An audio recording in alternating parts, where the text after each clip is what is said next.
Today is Tuesday, November 10, 2020. Coming up on Roland Martin Unfiltered, the Supreme Court hearing arguments today in a case that could eliminate the Affordable Care Act. Lawsuits continue to be filed by Donald Trump election team. What does election law tell us? Also, how petty is Donald Trump? He is refusing to allow Joe Biden to receive intelligence briefings. Dude, really? How petty are you? And the Senate will vote on yet another white man for a lifetime appointment to the federal bench. We'll also answer questions about the coronavirus vaccine developed by Pfizer, and neo-Nazis send flyers attacking Black Lives Matter to members in Texas. And it is confirmed Bishop Harry Jackson Jr. did have COVID-19. He died yesterday. He was a big-time Trump supporter and was at that September 26th event featuring Amy Coney Barrett at the White House that has turned into a super spreader event. It's time to bring the funk. I'm Roland Martin Unfiltered. Let's go. He's got it. Whatever the biz, he's on it. Whatever it is, he's got the scoop, the fact, the find. And when it breaks, he's right on time and it's rolling. Best believe he's knowing. Putting it down from sports to news to politics. With entertainment just for kicks, he's rolling. It's on go, y'all. It's Roland Martin, rolling with Roland now. He's funky, he's fresh, he's real, the best, you know he's Roland Martin now.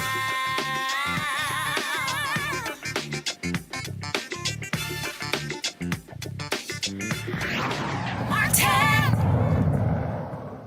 All right, folks, today the Supreme Court heard oral arguments in a case that could very well invalidate the Affordable Care Act. Now, during those arguments, Chief Justice John Roberts and Justice Brett Kavanaugh suggested that the court may cast aside the individual mandate while leaving the rest standing.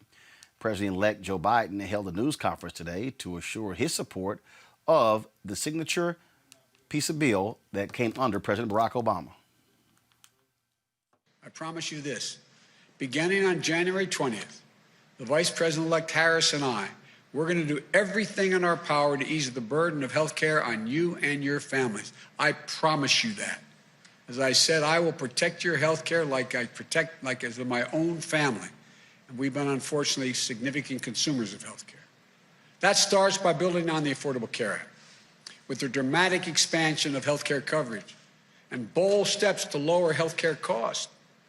My transition team will soon be starting its work to flesh out the details so that we can hit the ground running, tackling costs, increasing access, lowering the price of prescription drugs.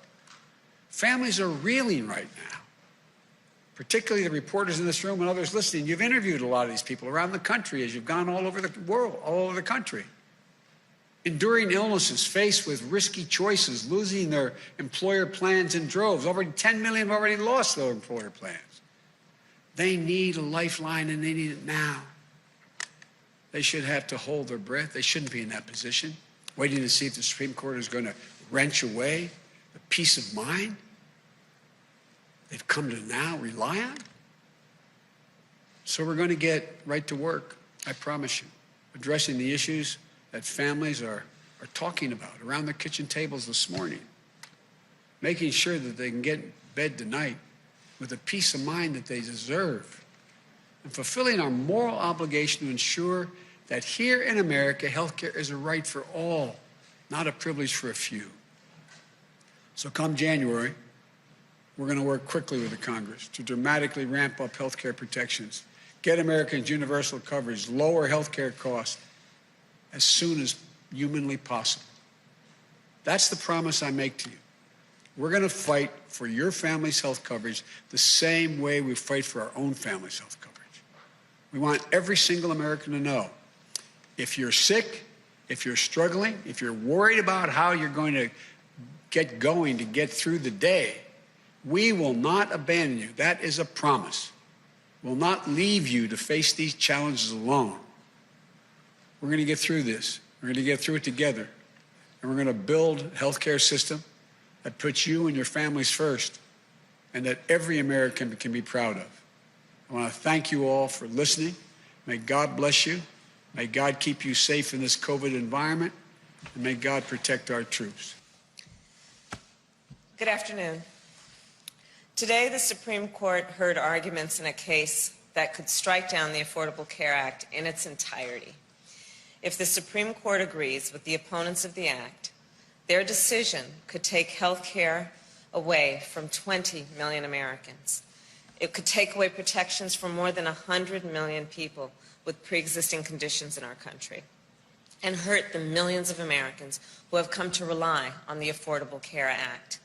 Getting rid of the Affordable Care Act will take us backward to a time when people could charge a woman more for her health care than they could charge a man, simply because she's a woman. To a time when pregnancy could be considered a pre-existing condition. It will take away free birth control and contraceptive coverage for women. This is all happening at a moment when our country is suffering through a pandemic that has claimed more than 238,000 lives. And we all know that if the Affordable Care Act is struck down, communities of color would be hit particularly hard. Black, Asian, Hispanic, and Native American, because they are at a greater risk of pre-existing conditions from asthma to diabetes to lupus. And they are also 3 times as likely to contract COVID-19 and twice as likely to die as others. Now, I know we all know that we just had an election in America, an election where health care was very much on the ballot. Our country had a clear choice in this election. Each and every vote for Joe Biden was a statement that health care in America should be a right and not a privilege. Each and every vote for Joe Biden was a vote to protect and expand the Affordable Care Act, not to tear it away in the midst of a global pandemic. And Joe Biden won the election decisively, with more votes than have ever been cast in American history.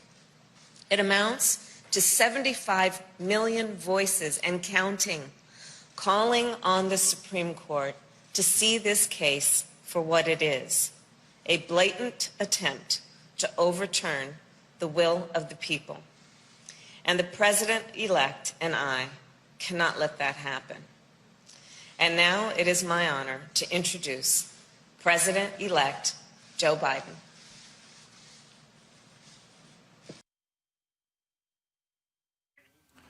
All right, folks, joining me right now is Dr. Leon McDougall, president of the National Medical Association, and Dr. Patrice Harris. She's president of the American Medical Association. Dr. Harris, I want to start with you.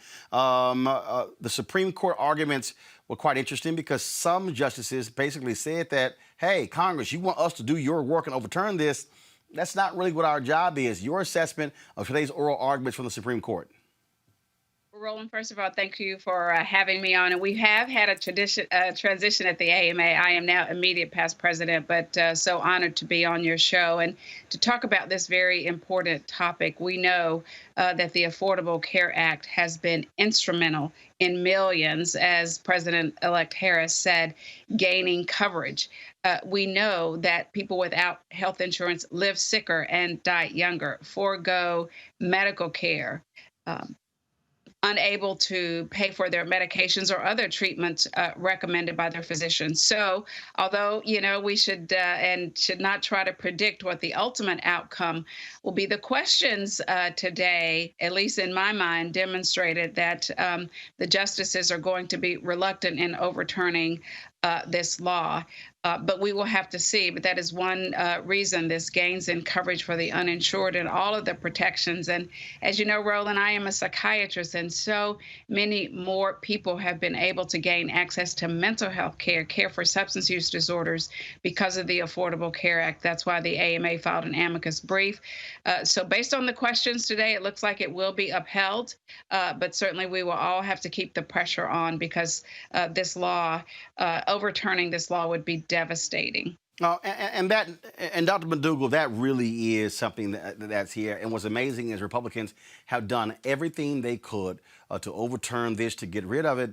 but they've offered no alternative. And this whole idea of, oh, let's overturn the law first and then we'll come up with something. So the American public, we've got nothing to compare it to. It's literally the Affordable Care Act or nothing. So, Roland, I want to bring to attention that the Affordable Care Act is still in existence. And this administration has cut the advertisement budget for the Affordable Care Act. So I would ask that people interested in learning more about how to sign up, go to getamericacovered.org, getamericacovered.org, because this administration cut the advertisement budget. Well, but again, no, they cut it because they wanted to choke it off. But again, they have had more than 50 votes to get rid of it. To date, the Republican Party has not offered an extensive replacement plan.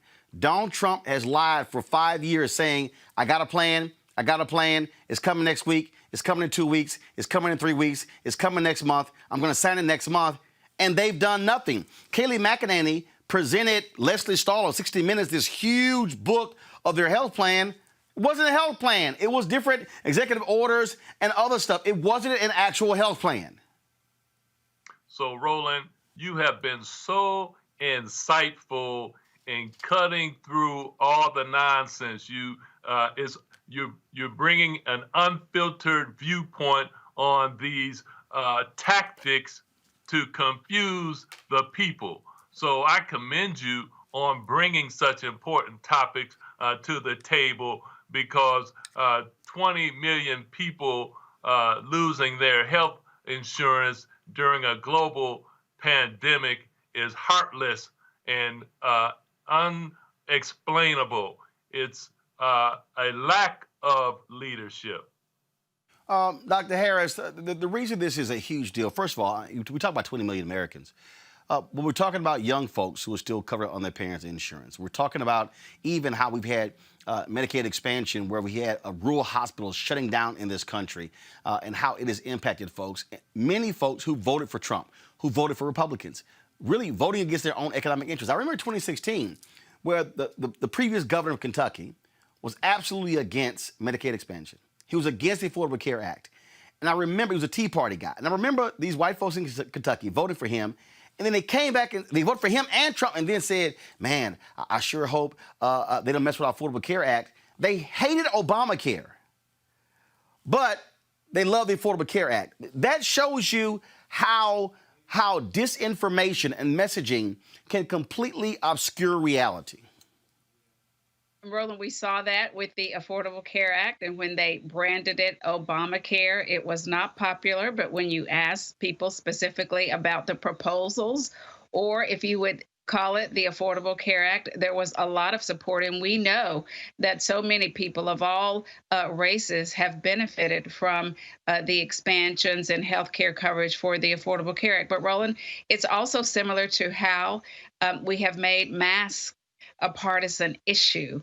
And that is so unfortunate, because making sure that folks have the coverage that they need, that young folks stay on their parents' insurance, that people aren't filing medical or bankruptcies due to medical debt. These are nonpartisan issues. Mask wearing is a nonpartisan issue. And that's why I'm glad you're talking about this tonight on your show.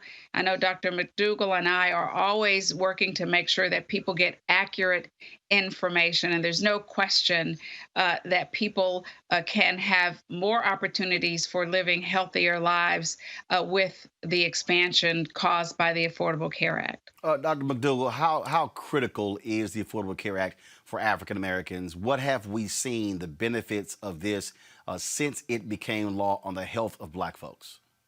The health of Black people has improved. And I'm going to point out another issue. So what states haven't adopted the Affordable Care Act? So states that we live in, Mississippi, Georgia, Florida, Texas, North Carolina, Tennessee. So there's still more opportunity to provide preventive services and insurance from the communities we hail from. My dad's from Mississippi. My mom's from Alabama. So if we were still living there, we wouldn't have access to affordable health care. The thing that really jumps out at me here, Dr. Harris, is that in 2004, I filed for bankruptcy due to having massive health care costs. More than 60% of Americans who file for bankruptcy, they file because of health-related issues. And the Affordable Care Act, once it was passed, led to a dramatic decrease in health-related bankruptcy filings because you were covered and pre-existing conditions were always covered, and the insurance companies could not screw you over and drop you because of it. And that's so important. We do talk about certainly our health, but our economic health is important. And you raised the point about the number of bankruptcies caused by medical debt. And we saw those decrease dramatically after the enactment of the Affordable Care Act. And by the way, we all know there is some synergy when you're talking about your financial health as well as your overall health. And so clearly we made such gains regarding health, regarding our economic health with the Affordable Care Act. And I'm so glad you raised that issue. Oh, Dr. McDougall, final comment for you. Dr. Harris brings up an excellent point. And so speaking to that, so if that goes away, 135 million people in the U.S. have pre-existing illnesses. So it's a free-for-all. There's no safety net. It really causes a wild, wild west as far as insurance is concerned, and that's tragic. All right. Dr. McDougall, who leads the National Medical Association, Dr. Harris, who leads the American Medical Association, we appreciate both of you. Thank you so very much for joining us. Thank you. All right, folks, and I want to go to our panel. Joining us right now, Dr. Julianne Malveaux, President Emerita, Bennett College, also an economist, Kelly Bethea, communication strategist, Joseph Pinion, Republican strategist and political commentator. Joseph, I want to start with you. More than 50 votes. Votes, votes, votes. Donald Trump keeps promising, I got a plan, got a plan, got a plan, got a plan, got a plan, got a plan, got a plan. Ain't seen it. Haven't seen it. Republicans keep saying they got a plan. Where is it? And so here's the deal. If you're the American public, I might want to be able to see a plan before I really know what you're trying to do. They want to kill it and have nothing to offer for it. Look, here's the truth. Obviously, President Trump has been in office for the better part of 4 years now. We had the initial push when President Trump first took office. We had fat repeal, skinny repeal, Graham-Cassidy repeal. None of the repeals did any of the things the Republicans were actually opposed to the Affordable Care Act in the first place, which was to try to lower the premium costs while at the same time trying to hopefully increase the breadth of coverage. So I think, to your point, it is with merit. That obviously voters should be allowed to see plans before they're asked to go into a voting booth and act in blind trust. So I think that is a strong argument to make. I think the reality that we face in American politics today is that people say, vote for me today and I'll show you the plan tomorrow. And I think that is a bipartisan problem that we see in American politics today. But to your point, when it comes to the issue of health care, particularly on the backside of a global pandemic, or perhaps in the midst of a global pandemic, because we're still dealing with the impacts of COVID today as rates go up, there are precipitously higher numbers of individuals who are going to have pre-existing conditions. And the word of President Trump, or the word of any president, that don't worry, we'll take care of you, clearly at this point is no longer sufficient. I mean, Julianne, here's what's just laughable about this here. Donald Trump has given interviews to numerous people. Chris Wallace, in 2 weeks. I'll be signing in 2 weeks. Stephanopoulos, it'll be next week. Just lying. Just straight up lying. And then during the debates, he's like, oh, no, I got a health plan. We killed the individual mandate. That's it? That's your plan? I mean, he's a liar. He's presented nothing at all. Well, my grandmother used to say, why tell the truth when a lie will do? And there it is. He's been lying since he's been in office. They've documented more than 20,000 lies that he's told. But this is probably one of the most pernicious because he keeps saying he has a plan. We haven't seen it.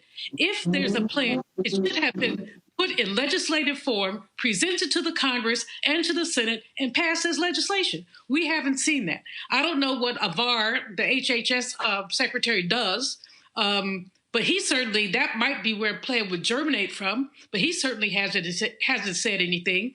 And so in the middle of this COVID crisis, you have to argue that health care is necessary. No one has said whether having COVID, which now more than 20 million people have had, 230,000 people dying. Is COVID going to be a pre-existing condition? I mean, this man has been a joke for the better part of 4 years, and he remains a joke. And the only hope we have here is that those Supreme Court justices, the three, Barrett, Roberts, and the other one. Alito. You got Kavanaugh, Roberts, Alito. You got Clarence Thomas as well. And you got Gorsuch. So it looks like this thing may actually survive. I mean, I love what Roberts said, about that's not our job. The truth is that if the Republicans want to get rid of the Affordable Care Act that badly, they need to come up with legislation that provides a solution. But they've had time. They haven't done it. They don't know how to do it, quite frankly. And there we have it. However, they say you can mourn all night and joy comes in the morning. I think that President-elect Biden is going to be time enough for them around this health issue. Kelly, Bob Lyons here. The Republicans have no plan. And what gets me is all these broke-ass white folks running after them, voting for them, and I'm going, if there's probably the most important issue facing you, it's going to be health care. I mean, you can sit there and be concerned all you want to about abortion. You can be concerned all you want to about the Second Amendment and your gun. But if your ass stroke out, that don't mean a damn thing. You might want to have a health care plan other than relying on the emergency room. And that's what a lot of people, especially that demographic that you just described, have to go through if anything happens to them. If they so much as sneeze and they don't have health insurance, they have to go to the emergency room. But bottom line is, for these people who are so against Obamacare, but are so for, constitutional rights and, tradition, et cetera, you cannot even exercise your right to life, liberty, and the pursuit of happiness if you're dead. And what the ACA does is protect you, essentially, from death. And it also helps you exercise your right to life, liberty, and the pursuit of happiness, because it helps preserve your health. So it is incredibly frustrating to me for the people who actually need it the most not see that point, but also on the Republican end, the people who are supposed to know all of these points, they should also know that their job is to legislate. Legislate meaning make law. They are trying to put that onus onto a body of government that is not designed to make law. And what you heard in Justice Roberts' comments today is frustration. Once again, they are coming to the court basically make up this law for us because we can't do it on our own. But the problem is they can't do it on their own because they're wrong. You cannot just take out a safety net for millions of Americans without a backup plan, especially in the middle of a pandemic, especially when most of your base is relying on said safety net being Obamacare. So they just aren't, the cognitive dissonance is just right there. And it's incredibly frustrating to everybody involved, even the Republicans for not getting what they want out of the court. The court is frustrated with the fact that the legislation isn't doing its job, and millions of Americans are about to be frustrated and are frustrated right now because people just aren't doing their jobs the way that they are supposed to be done. And it's all because the word Obama is in one of their basic rights. Let me just be real. I don't think it's because the word Obama was Yes, in it the is, case. Joseph. I think Joseph, it's not. Joseph, I think, Joseph. I mean, hold on. Joseph, hold up. No, Joseph. I know what you're going to say. No. Look, Hold up. So, Joseph, what am I going to say? You're going to say that there are plenty of people across this country, well documented, who are in favor of the Affordable Care Act. No, that's not what I was going to say. That's not what I was going to say. No, what I was going to no, Joseph, that's not what I was going to say. What I was going to say is this here. Let me explain to people where the phrase Obamacare originated from. There were focus groups that were done by the Republicans to figure out how to oppose the Affordable Care Act. So, for instance, there used to be a thing called the estate tax. Republicans, folks like Frank Luntz, did focus groups, and they said, let's not call it the estate tax, let's call it the death tax. But Republicans aren't the only ones that run focus. No. Follow me here.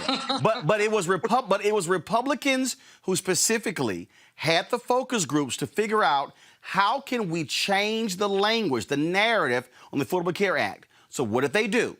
They settled on Obamacare.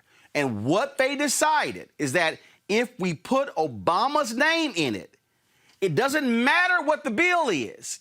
This is what it's going to come down to, which is why I was one of the people, because Democrats were like, oh, sure, Obama cares. I was like, no, y'all are actually grabbing their disinformation and weaponizing it against yourself.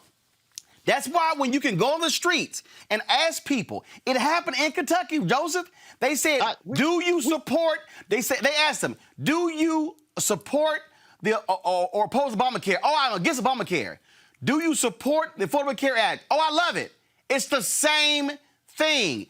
The word Obama is the key word. You have to understand. First of all, anytime you say the word Obama, you're going to have at least 65 to 70% of Republicans opposed. And that's why they did it. Right, but that you're missing the point. There's two separate issues. There are the principled reasons why people are opposed to the Affordable Care Act, and then there are the political tactics that are being leveraged to make sure that it actually is either A, undermined, or B, didn't come into fruition. Obviously, they weren't able to stop it from coming into fruition because they did not have the political power to do it. But subsequent to that, again, if you want to talk about things like getting rid of the actual individual mandate, I mean, the irony here is that Republicans in many ways have been hustling backwards. Because they were actually able to strike down the portion of the law that inevitably would have deemed the law perhaps unconstitutional. And now they're back at the courts pleading for, as you have said, for the courts to do their job when they have not proposed any solution. So, look, I think we could get stuck in a healthcare loop all day. I think at the end of the day, what most Americans want is to be able to make sure that they don't actually have to go bankrupt because they get sick. I think that's what people across the political spectrum want. The issue becomes, what is the mechanism that's going to allow people to do that? No, actually, there's no issue because the Republican Party has not offered a single alternative. They have not put forth. They haven't put forth a single plan. That's not entirely true. I think there have been plans that have been put forward. They haven't actually passed them. They haven't actually leveraged political capital. Hold up, Joseph. When I say put forth a plan, that means pass it. Republicans control the United States Senate, right? Yeah, they have the majority. At any point in the last 4 years, in the last 6 years. Has the Republican? That's my question. At any point, Joseph, answer the question. Just answer the question. At any point in the last 6 years, Joseph, let me finish. Joseph, at any point in the last 6 years, has the Republican Party put a plan on the table and voted in the United States Senate at any point? Yes. When? Are you serious? We didn't sit there when we had to have actual Senator where the late great Senator McCain is sitting there with his thumb down, and we've got people. No. See, Joseph, you're wrong. That vote was to repeal the Affordable Care Act. That's not what I said. What I said is, Joseph, repealing the Affordable Care Act and passing your own health plan are two different things. So right before he turned his thumb down, he didn't actually go. There was not a vote for Senator Graham and Senator Cassidy to pass health care. That didn't happen. I made this up. It's a figment of my imagination. Joseph, has the Republican Party passed? They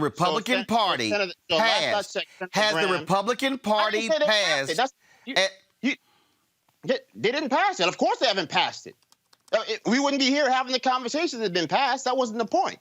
And I think I started this entire segment by saying that there has had ample time to propose solutions, and they have failed to do it. That wasn't my point.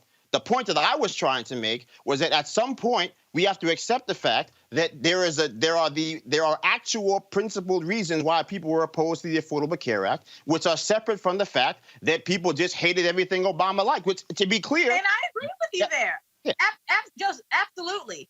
I'm not saying that everybody opposes ACA because it says Obama. What I'm saying is a lot of people oppose ACA because it says Obama.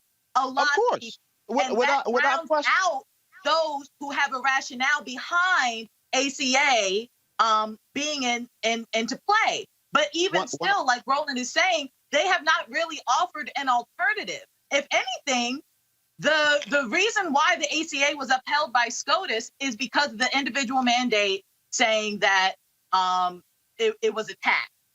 And Republicans said, okay, it's not a tax anymore. So, but that was years ago. So basically, they just brought their solution to ACA to the court because that was the whole reason that SCOTUS said this is on y'all, because the tax part is a legislative issue. Well, legislature, Republican at that, fixed that issue, but they still want to bring it to court because they don't want to do their job, like my original point was, and actually legislate it out of law. 100%. The same they can do their job for them. Let me jump in here for just a minute, folks. There was a Republican majority in the House and in the Senate. This could have been done. They are devoid of ideas. They're devoid of ideas. They're devoid of creativity. And many of them don't believe that people should have health care. I mean, notwithstanding the fact that, as Roland said earlier, 60% of bankruptcy have to do with medical debt, notwithstanding the fact that COVID is hitting us very hard, they don't think that people should have health care. They're more interested in the insurance companies than in people. They're more interested in basically profit than in people. And so, you know, Joseph, you can go around the mulberry bush if you want to about about whatever you said. You said it 3 times, so that made me forget. But you can go around the mulberry bush as many times as you want to. But the bottom line is that Roland is right. When we saw all this proof, people don't like Obamacare. They do like the Affordable Care Act. So we might want to know, why do they like the Affordable Care Act? What's in it for them? The main thing that people are pre-existing conditions, and 135 million Americans have pre-existing conditions, whether it's high blood pressure, diabetes, or something else. So basically, you are consigning the rest of the people to good health care and the other folks to catch as catch can, emergency room or whatever, or potential bankruptcy. Explain this, and this is the deal. This a record high 62% of Americans support the Affordable Care Act. 85% Democrats, 36% of Republicans. Now, here's the key here. 56% say it should be improved and strengthened. 20% say it should be struck down and left alone. Pre-existing conditions, 79% support health insurance protections for people. And that's also why you saw President Trump running around the country saying, we're going to take care of people with pre-existing conditions, because he knows, as well as most Republicans knows, that there is no political will for somebody who is going to consign people to a life without health care for the rest of their lives, which will probably be very short. So still, where is his plan? Well, I said before, they don't have a plan. The bottom line question is, how does this man... So Republicans want to get rid of the Affordable Care Act, but they have nothing to replace it. They have nothing to replace it with. I think, as I said before, this notion that people should put their blind trust in politicians and say that, hey, you take our word for it, should be gone from the past. People should not trust politicians. Well, the Republicans damn sure did. Here's what I know. Here's what I know. Here's what I know. You're making it a partisan issue. No. I'm making it a partisan issue because the numbers show it's a partisan issue. Numbers don't lie. The issue of people saying take my word for it and not presenting a plan ahead of time is what I'm saying is not a partisan issue. On the issue of health care, Republicans have done. But that's what Republicans have done. Mr. 45, soon to be ex-president, Mr. 45 has run around talking about, I have a plan. I'm going to take care of you. We're going to deal with pre-existing conditions. We haven't seen a piece of legislation. We haven't seen a plan. We haven't seen anything. So you're right that we shouldn't take politicians' word, but here's the bottom line. We have a president who is just a bold-faced liar who has been deficient on all issues concerning health. Morally deficient, fiscally deficient, and intellectually deficient. Here right here is why this is partisan. This is September 2020, a morning consult poll. Right here, all voters in March, 55% supported the Affordable Care Act. In September was 62%. Democrats in March, 83% supported it. In September, 25%. One second. Independents in March, 50% support, 59% support. But Republicans in March, 28% supported. September, 36%. I dare say, I would love to actually see a poll done, do you support Obamacare or do you support the Affordable Care Act? We have seen I don't think I'm arguing that point. I think with the point that I've been making is that this notion that we have a bipartisan agreement on issues that politicians on Capitol Hill can't find a way to pass legislation on is not unique to health care. I'm sorry.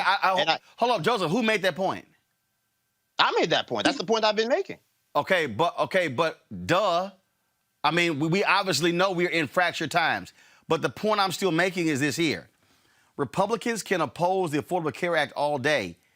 Look, majority of Americans, a supermajority of Americans, support it. Support it.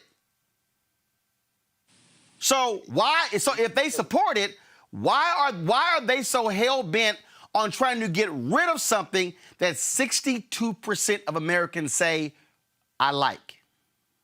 I think the reality is that most Americans like what the Affordable Care Act accomplishes. I think what Republicans and many people like myself have said is that the manner in which it is accomplished is not sustainable and is not consistent with what people think are the best practices for health care. Well, we can have a long conversation where is this best practices bill? Hello. Where is it? You'd have to ask the president that, as I've said now for the fourth time. I can't. Look. This is real basic for me. This is real basic for me. This is real basic for me. If you tell me, look, man, the food, it ain't so good. I'd cook that food better. Okay. Get your ass in the kitchen and go cook. What you're not gonna do is say the food ain't good. And then I say, get your ass to go cook. You like, oh, no, I don't cook. I'm just saying the food ain't no good. Well, if your ass can't improve the food, if you can't sit here and contribute to the meal, all you're doing is running your mouth. And that's what Republicans are doing. Republicans are making no effort because, first of all, when you say even improve, they don't even want to improve. They want to get rid of. They want to totally get rid of it, and I'm just still waiting. When manna from heaven is going to fall down, and then they're going to actually present a plan. I'm just waiting. I would love to read it. I mean, again, I don't think I'm saying anything different than you're saying. There was no plan. There should have been a plan. There wasn't one then, ain't one today, ain't going to be one tomorrow.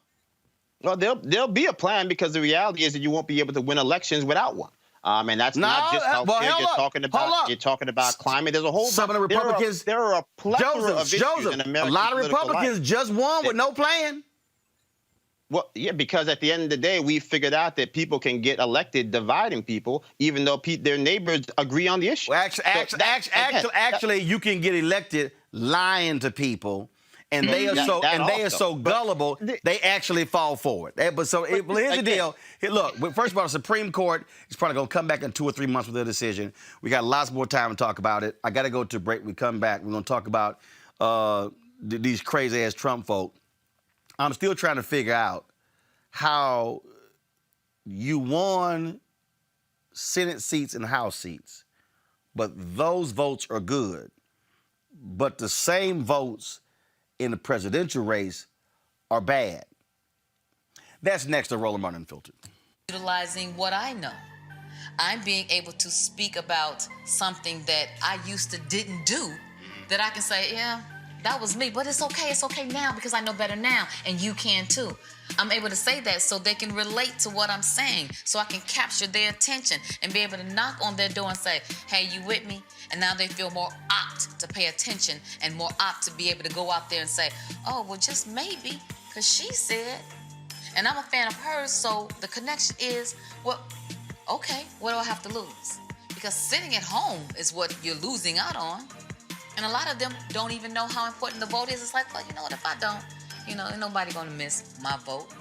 Until you have a 50-50 share and it's 49 and 51 and you're like, oh, then you gotta feel like an ASS and go, see. From the day we started this campaign, we made it a priority to talk to Georgians wherever you live. Warnock, so good to see you again. Thank you so much for doing this. So excited about your campaign. Georgia needs a senator who will stand up for health care, who will stand up for Medicare, who will stand up for our children.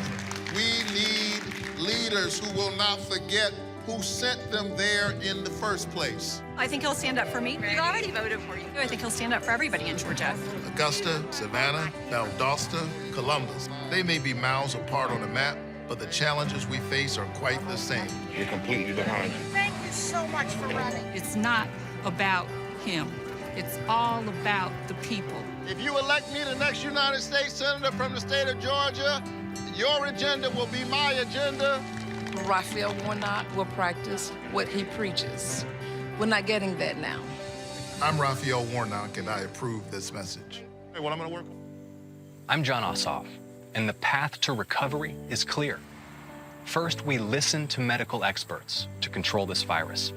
Then we shore up our economy with stronger support for small businesses and tax relief for working families. And it's time for a historic infrastructure plan to get people back to work and invest in our future. We need leaders who bring us together to get this done. And that's why I approve this message. You go to prison at 19. Sentenced for how long? 15 years. And for the first time, you're hearing this old man talk about voting. Mm-hmm. What did you say? What's that? What's that? And why does that make a difference? What did he say? And he broke the averages thing down to me. About they gonna be stealing money. He said, and his thing was about people getting out. He said, man, a lot of people gonna be here that's not gonna get out because Bush is gonna come in and he gonna set off all these people's sentences just to show that he's tough on crime to get favor with whoever put him in office. It made sense to me once he broke it down. Then I started reading about voting and the importance of voting, just talking with them. Because these are men who probably marched for voting, probably something went wrong in their life, they still ended up in this place. But there was a lot of knowledgeable people there, and I just hung with the old cats that had all this information. Hey, man, when you get out, this is what needs to happen. This is what's not in the community. This is the reason why you're here. You know what I'm saying? You don't see it like this, And I'm like, man, wow. That was deep what you just said.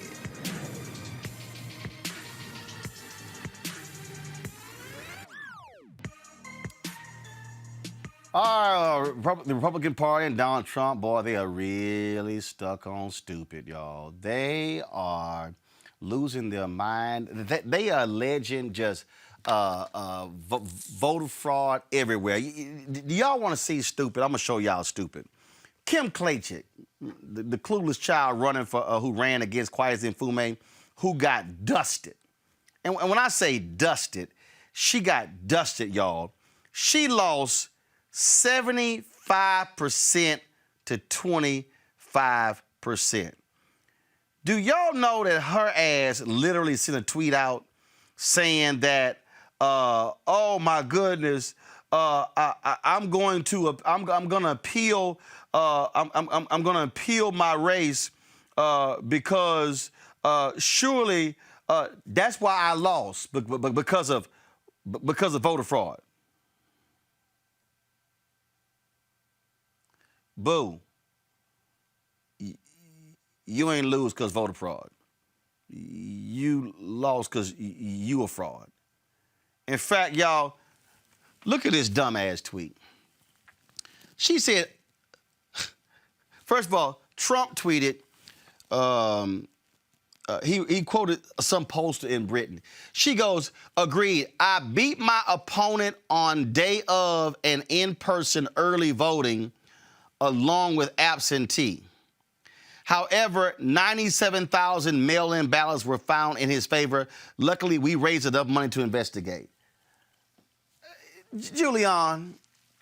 That young lady These people, but it's, wait a minute. The fool who lost to Karen Bass. It got what? Let me find this tweet. Let me find it. Again, first of all, these are people who are really stuck on stupid. That's the kindest thing you can say. But what gets me with these fools. This one dude, I got to find this one. Hold on. Because same thing. This fool right here. Hold on. Let me go back. I had it. Let me go. It really is funny how they try to this fool, Errol Weber. Go to my iPad. I'm going to the Los Angeles County Registrar's Office in Norwalk today to audit the vote counting procedures. I will not concede. Every legal vote needs to be counted. No, wait. Do y'all want to know how many votes he got? Y'all, Karen Bass whooped his ass with 86.4% of the vote. He got 13.6%. Does this fool really want us to believe that he gonna pick up some 200,000 votes somewhere? You got the entire Republican congressional delegation from Georgia basically saying to the governor, the lieutenant governor, secretary of state, y'all lying. They actually want the head of elections in Georgia to quit. Julian, these people are nuts. Like I said, Roland, that's the kindest thing you could say about them. They're delusional. But one of the things, I'm glad you mentioned the Baltimore race as well as Karen Bass's race. We could also talk a bit about Maxine Waters' race. I don't know where these Republicans come trolling for ignorant black people. But that's literally what they do. They go trolling for ignorant black people who do not know how to add, nor count, nor read. Baltimore is historically and traditionally Democratic. I understand having a symbolic candidate in the race just cause. But how this young lady thought she had a snowball's chance of getting anything done is amusing to me. Same thing with this. So you have 13% of the vote, and you think that somehow there was voter fraud? I don't think so. Kelly, somebody on YouTube said these people have overdosed on mayonnaise. That's a good one. Kelly, I mean, this whole idea that there's this massive voter fraud. Donald Trump has been screaming voter fraud when he got his behind kicked by Hillary Clinton by 3 million votes. His ego cannot handle he lost the popular vote. That's all this is. And the real problem is Republicans are indulging his stupidity. They're afraid of it. Kelly? Well, my issue is if the tables were turned miraculously and somehow Miss Kim actually won anything in Baltimore and the Democratic nominee wanted to recount, this would not be the issue. You know what I'm saying? Like if the tables were turned and there were votes that were in need to be counted, they would not be having this. It's always if I'm at a disadvantage, then something must be wrong. And it's incredibly frustrating to me, and I'm sure it is to the American people, when you see with your own eyes people who are literally working to cheat and not working for the people. Because this is actively trying to cheat. And that's what's also funny to me. You're failing at cheating. So what makes you think that you deserve an office outright on its merit when you fail to do the wrong thing right? So she just needs to take her bag and go somewhere. Because if I'm not mistaken, I don't even think she lives in Baltimore City.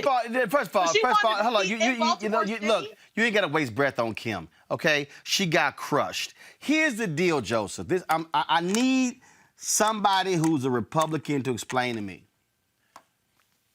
How do you stand in front of the cameras and laud Republican victories that were literally on the exact same ballot, but then say, but in that race they cheated? If the Democrats cheated, they are some awful cheaters because they lost the Senate race in Iowa, Kansas, Maine, North Carolina, South Carolina, Mississippi, Kentucky, Louisiana, Texas. They got to be really bad at this, because if you're going to cheat, I figure you might take the Senate with you. I mean, look, we could have a very long conversation. I'm not going to try to crawl into the mind of crazy, but I will say this. I think that our obligation to the American process is devoid of the individual's personal motivations. And so we have an obligation to count the votes, which is what's happening. And if people want to avail themselves of the court process, that is their constitutional right. And ultimately, that is not a betrayal of the process. It actually makes the process stronger because, as my grandfather told me at a young age, the only thing better than taking a man's money is making them count it before he gives it to you. So, look, if people think that there is fraud, we should find out about it. There's no evidence of that. None. And again, none, process, zero, zilch. Look, none. To be clear, wait, Julian, wait. Robert, finish. Yeah, so, I think at the end of the day, look, here's the truth.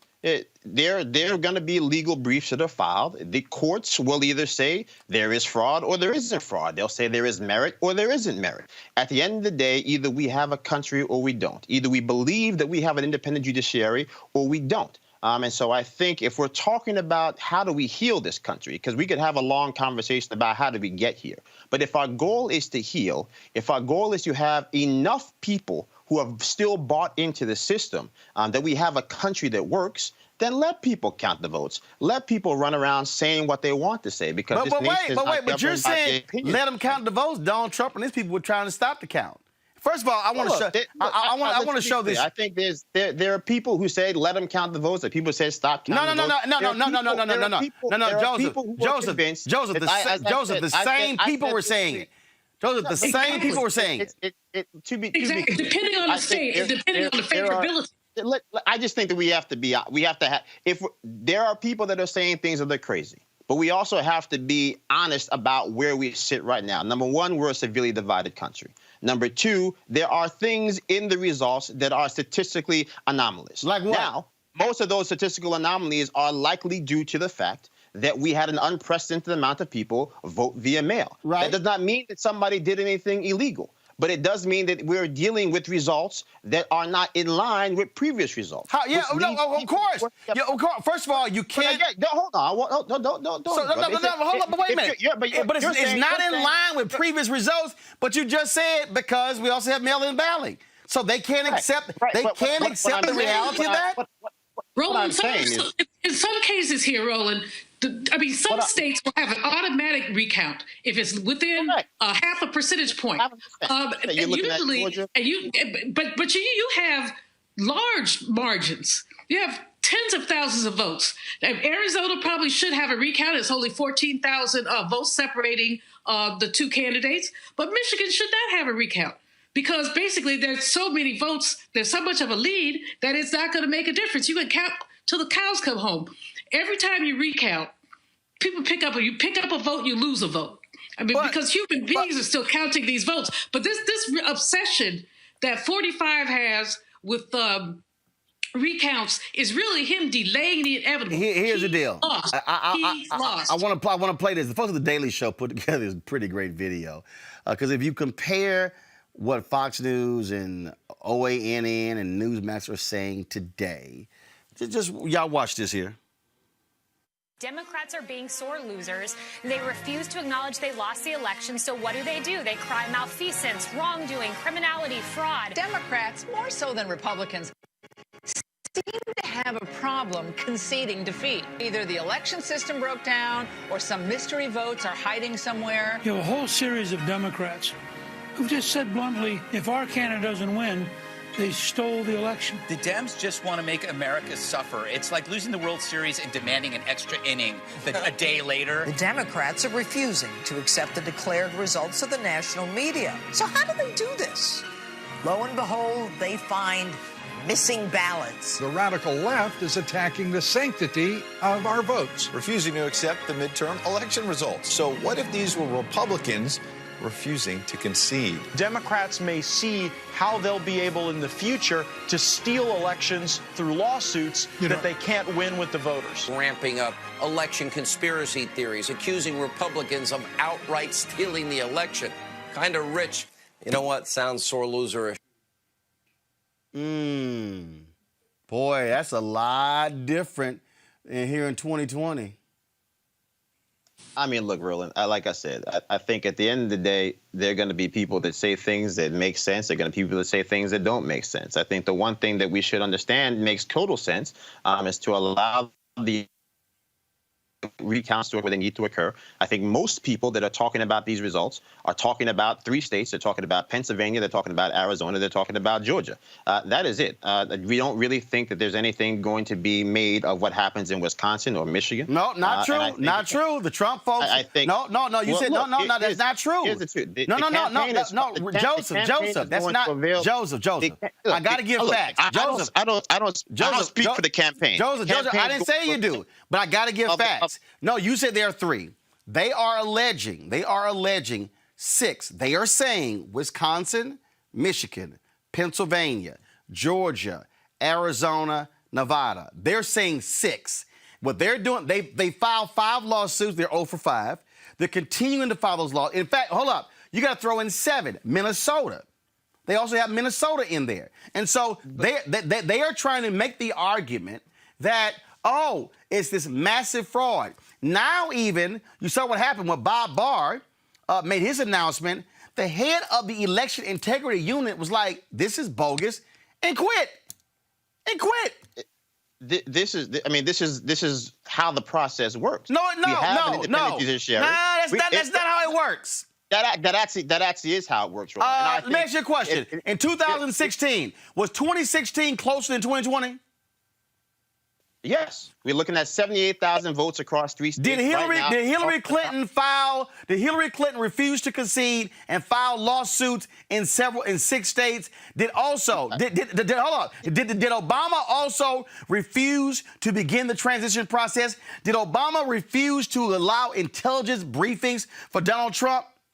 It ain't the same, bro. Here's the thing. If you want to talk about what people chose to do, that's fine. What I'm saying is that the system works, that we have an independent judiciary, the same way that you believe that the Supreme Court will, as I do, will come back and say that this lawsuit with healthcare is going to be tossed out. I also believe that many of these lawsuits that will be presented are likely going to be tossed out, same as they have been already. But filing the lawsuits in and of themselves is not some type of debasement of the political process. Actually, it is actually the process. No, actually, it is. No. 1 second. Hold on. I got to bring in Kelly. It is a debasement of the process because what it is, Kelly, is when you have all Republicans in the congressional district of Georgia demanding the resignation of the Secretary of State, who is a Republican. One second. Who is Who is a Republican because he dared stand up for the election in Georgia? Kelly, that's an abomination. Not only is it an abomination, there are grounds to argue that was illegal because you can't, especially when it comes to lawsuits in general, you cannot bring a lawsuit to the court without evidence. Otherwise, it's a frivolous lawsuit and there are repercussions for doing so. So it's not about preserving any type of integrity or trying to just make your voice heard in the court because you feel like you've been wrong. This is a clear account of Republicans perpetuating a lie to keep the propaganda going. This is nothing more than propaganda. This is nothing more than trying to substantiate a lie because they are literally putting the cart before the horse. I know a lot of people have been saying that, but that's literally what this is. You have a cart without anything to drag it, and you're trying to find something to drag, and there is nothing there. There is nothing here to substantiate these claims. There's nothing here to purport that the lies that they're saying are even remotely true. They are literally only doing this to basically make themselves feel good and to make their lies feel more legitimate, even though they're not legitimate at all.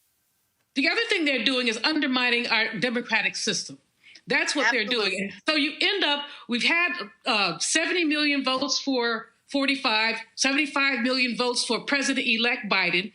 This is an unprecedented turnout in the United States because people basically work very hard to get every vote out there. Folks like Latasha Brown, Black Votes Matter, and others basically work very hard to get the votes out there. But if people believe that the system is flawed, if they believe that their votes do not count, I hesitate to think about what we'll look at in 2022 or 2024. And if people really believe that there's that much fraud, then they may be discouraged. And that's what 45 has been counting on the whole time. He started talking fraud in April, and he's been talking every time he opens his mouth. Ray Charles could see through this. If he basically says, if he basically says the only way the election is fair is if I win, that lets you know what's wrong. And that's why. And here's what I'm noticing, Joseph. Here's what I'm noticing. This was just very weird. Again, I just think this is just very weird. They're filing lawsuits in the same races where Republicans won.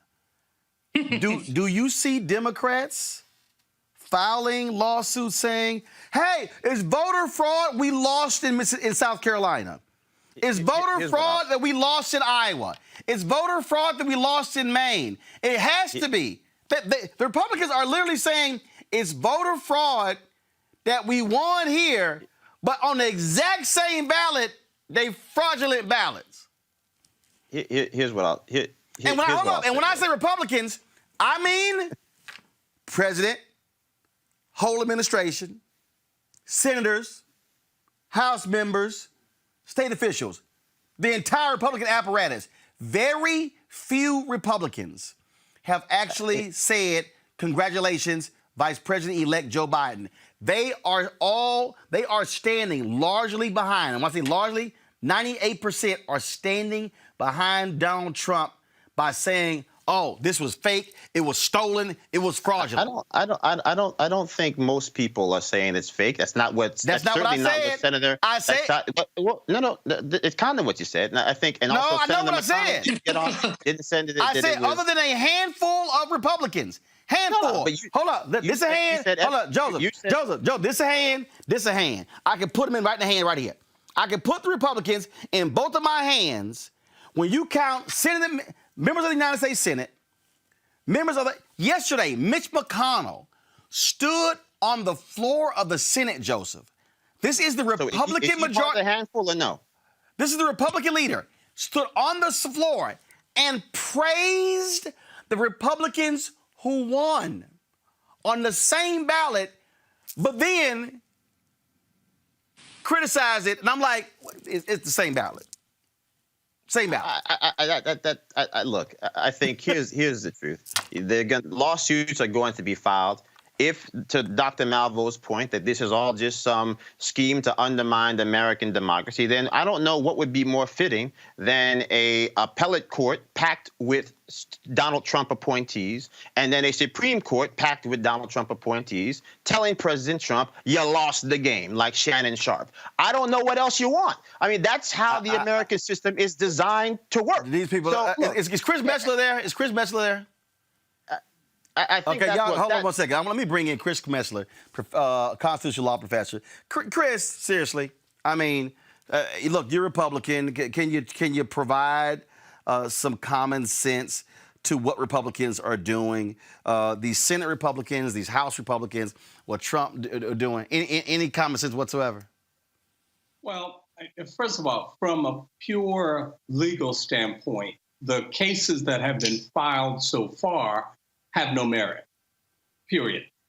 And the courts have said that. Look, you cannot simply come into court and say voter suppression, wide-scale cheating without evidence. Where's the evidence? And in addition to which, you cannot simply say in the same court, stop counting the ballots, and in the same court say you're not counting fast enough. Which is it? You cannot, in Michigan, file a case and the case is dismissed because you failed to attach the proper paperwork. Look, I agree, you have the right to file whatever it is that you want to file, but there has to be evidence. You cannot say, as the head of the RNC, when asked, where is the evidence? And she says, give us time to develop the evidence. As a lawyer, if I went into court and did that, they'll pull my bar card. You can't do that. So what I'm not understanding is, if there is all of this evidence, where is it? To the extent that it exists, present it. To the extent that you have contradictory arguments, that's not going to work. And that I don't get it. I've read the briefs, I've read the pleadings, and at this point, I don't understand what's going on here. And Chris, in looking at this, again, what makes this worse is when you have individuals who know better. And what is it? Are they so deathly afraid of his tweets? Are they so afraid that his cult is going to come after them like the Purge and rip their hearts out and cut their cut their guts out? Is that what's going on here, Chris? I mean, again, to watch McConnell stand there and praise Republican victories, but then cast doubt on us in the presidential race like he wasn't on the same ballot. Well, so here's the thing. There is some conversation about whether or not the president's going to, say, okay, enough, but I'm going to run again in 2024. So here's the concern. The concern, if that is in fact true, is Republicans believe that they will need his base to win again. And as a result of that, they're afraid of what's going to come down the pike. And that's part of the reality in terms of the discussion. Look, from my perspective, and strictly again from a legal perspective, if you're going to sue, that's fine. You can sue, but you got to have evidence. This is a toxic mix of law and politics that ultimately I don't think bodes well. Joseph, go ahead. No, I mean, look, I agree with much of what the doctor has said. I think, again, as I started off in the beginning, there is no evidence that there is widespread fraud. And to the extent that there is, they have to actually provide some evidence. That hasn't happened. So, look, I think to the doc's point also, this has been a widely chaotic process. When you end up at the wrong Four Seasons, you're already off to a bad start. So look, it's just, I think, again, two things can be true at the same time. That, yes, there are people who have run races. We're grateful for them for running in places where we traditionally have not filed candidates because Republicans need to show up. It's time for both political parties to stop taking black votes for granted. And I think that we've seen, whether you're talking about the precipitous increase in the Latino turnout for President Trump or the precipitous rise in African-American turnout in this election overall, that our votes are going to matter more and more. But if you're talking specifically about making sure that we're going to go through this process and come out with the unified nation that Joe Biden says that we're supposed to have, then again, I think part of that means that we have to take down the temperature. We have to find a way to have respect for the people we disagree with. And I think that starts with at least acknowledging those amongst those groups who are making arguments that at least on some basic level are within the realm of respectability and also just the nature of the process in general. But Chris Metzler, wait. But Chris Metzler, how do you do that when one side from the top down is the one stirring the dissension? I'm reading, there was the Washington Post dropped this story. A Pennsylvania postal worker whose claims have been cited, it's not on my iPad, I'm reading from my phone, whose claims have been cited by top Republicans as potential evidence of widespread voting irregularities, admitted to U.S. Postal Service investigators that he fabricated the allegations. According to three officials briefed on the investigation and a statement from a House Congressional Committee. He made it up. Just to chime in Chris, here. go ahead. Hold on, Joe, I'm going to come back, but Chris, go ahead. Yeah, I mean, but this is exactly the point. You can't have any credibility with that. And if, in fact, there's this thing called vetting that for some reason, we've just failed to do that right in this particular administration. And then this goes to continue to prove that.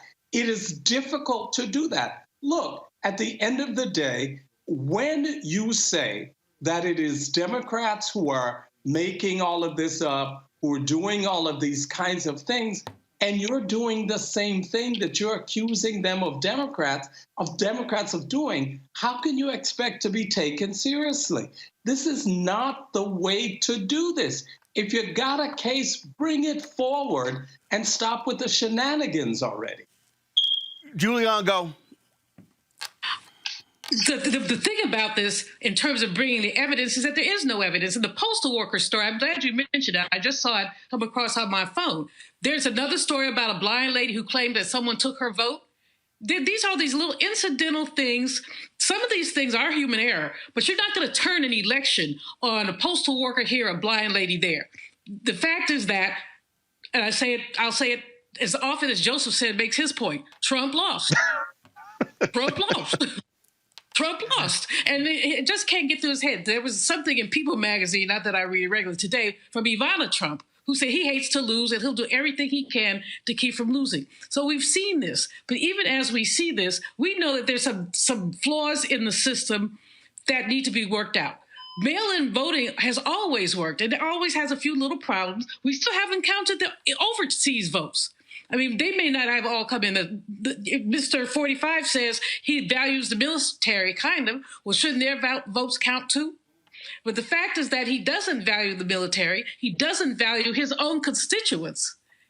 And we're stuck with a situation where Joe Biden has to figure out how to make us less divided. But how could we be less divided when 70 million people, and I'm not saying they're all racist, but 70 million people voted for, frankly, a doofus. Kelly, one of the ways we are able in this country, one of the ways we're able to sort of set things aside is when we accept decisions.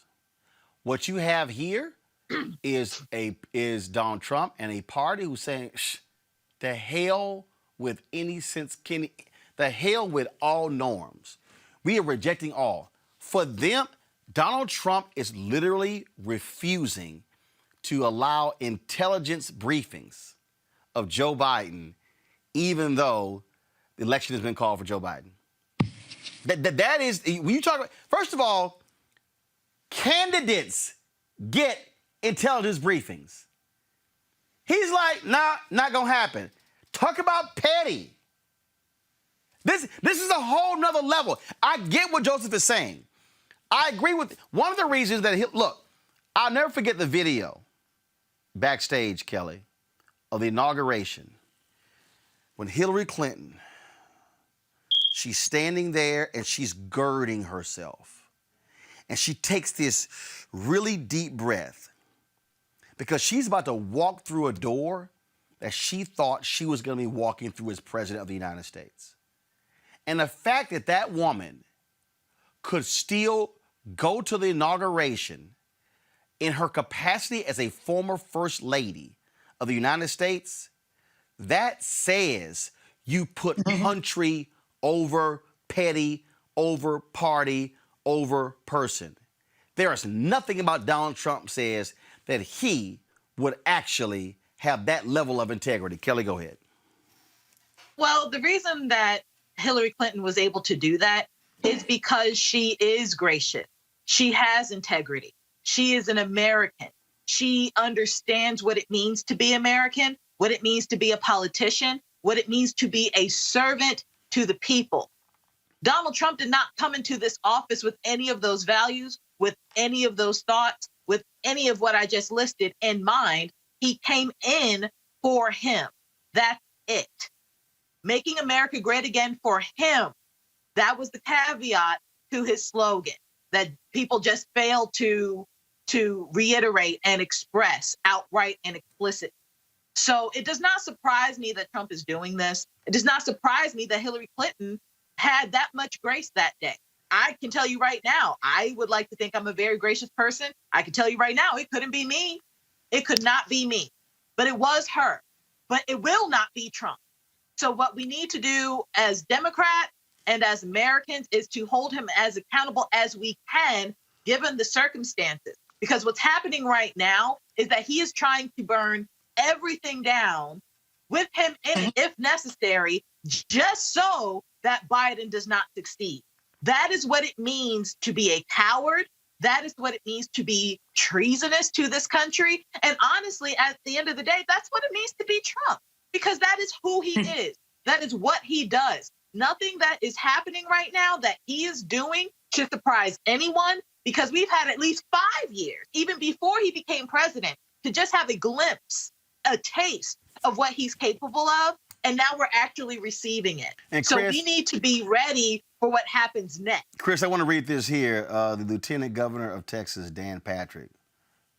I've known Dan for a long time, and you want to talk about an idiot? Look at this here. Dan Patrick is offering, he'll pay up to $1 million to encourage and reward those who report voter fraud. If info leads to arrest, conviction for voter fraud, expect at least $25,000, he says. It's never a good idea, Chris, to be an elected official and offer money for somebody to come and present voter fraud. It's a dumb idea. I mean, as an elected official, you're saying that. And again, I go back to what you have all this evidence. Why you have to pay people to bring the evidence forth? Have it or do you not have it? And as an elected official, for you to be essentially offering, a bounty, where they do that at? Joseph, it is pretty sad to see the sheer desperation of people who you thought. I mean, you look at how pathetic a Lindsey Graham is. I mean, how pathetic. I guess even on Sean Hannity's show, I'm contributing $500,000 or something like that because we've got to get to the bottom of this voter fraud. Lindsey, sit your ass down. You won by 14 points. I mean, look, I think at the end of the day, we're spending a lot of time talking about what President Trump has, whether it's grace, lack of grace, the elected officials. I think, to me, I'm more focused on the people than the politicians. And I think if there is any chance that we're going to be able to galvanize enough people to be able to see that, yes, the 70 million votes cast for President Trump were fair and just, and the 74 million plus votes that were cast for former Vice President Joe Biden, now presumably going to be President-elect Joe Biden, were also just and valid, then it's going to take the grace of us as a nation of people to be able to say, you want us to recount the votes in Georgia, we'll recount the votes for you. There's going to be an automatic recount anyway. You want to recount in Pennsylvania, we'll recount the votes. There's likely going to be a recount there anyway. I think it's around 0.6% right now, the difference between Joe Biden and President Trump. Arizona, even a smaller margin. So I think, again, being able to demonstrate that the process works, that you go from case to case, whether these cases get tossed out on their face, because as Dr. Metzer says, you have to actually have evidence to present cases. This is all a reinforcement of American democracy at its finest, even if the people who are executing the plays are not acting in the best model of American behavior. Julian, final comment on this. This is where leaders lead. This is where leaders lead. We've known since he came on the national scene as a presidential candidate in 2012, I believe, we've known that Donald Trump was not wrapped too tight. Somebody needs to just get a straitjacket and walk him out of the White House. But two quick things. Number one, instructing the GSA not to cooperate after we have a nominee, an elected president, is ridiculous. The GSA has not made any transition funds available. Number two, to have them tell the department heads, prepare your budget as if Trump is still the president. This is just delusional. This is totally delusional, but it's where we are. It's literally where we are. And I hope that the American people, Democrat and Republican, are paying attention to this man and the damage he's done to our democracy. I got to go to my next story here. Today, the Senate will vote on yet another white male judge nominated by Donald Trump. With more than a month left until the new administration is in place, Mitch McConnell will try to get as many judges as possible on the federal bench. Chris, you're Republican. Joseph, you're Republican. Seriously? Damn near 220 judges? One black person? I mean, look, we have a real lack of diversity problem in the start talking about. There's a diversity problem and one? Out of 220?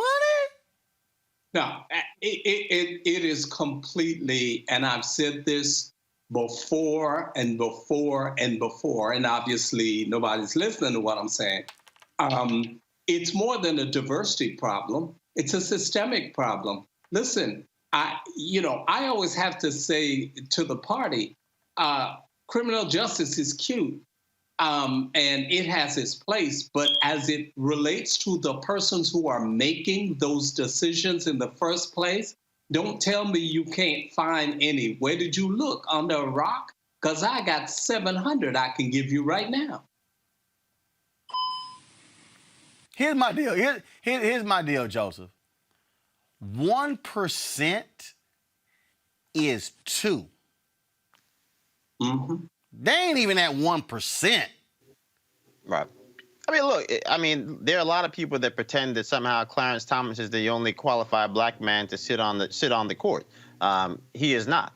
And so I think at some basic point, I mean, even the choice of Amy Coney Barrett, I think that we had a well-qualified judge sitting down in Florida that, for a lot of reasons, probably would have been a better choice than she was. But look, at the end of the day, it is what it is on some basic level. I mean, we're at some point we're just talking about derivatives of the same problem that we've all been talking about on some basic level for the last 4.5 years. Look, at some point you just have to accept the fact that when it comes to getting the type of representation that we deserve in government, as it relates to the type of diversity of thought and diversity of opinions and diversity of representation, we're just not going to get it. But see, here's the deal, though. See, Kelly, this is by design. They want, and Mitch McConnell said, they want 35 to 45-year-old, largely white men. This is by design. This ain't no accident. No, it's not by accident. Nothing that this Republican legislature has done, especially the Senate. Nothing they have done is by accident or by happenstance. All of this is deliberate. When you have a white male, very right-leaning judge on the bench, you have a tendency to basically work against the interests of every other demographic in the American constituent. Like, Black women aren't considered, people of color of either gender aren't considered, youth typically aren't considered.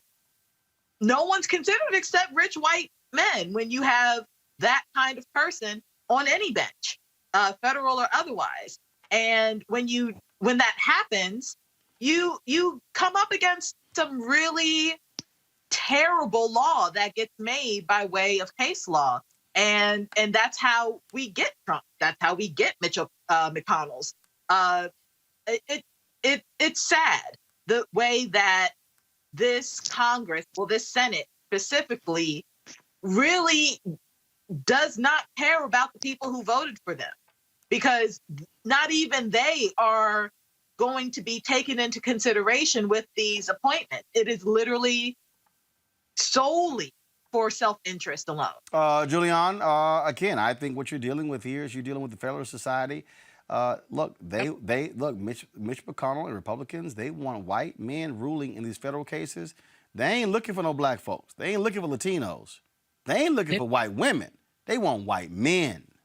Exactly. And, Roland, this just, we got to go back in history to look at what happened after Reconstruction and to look at the way the laws were stacked against Black people.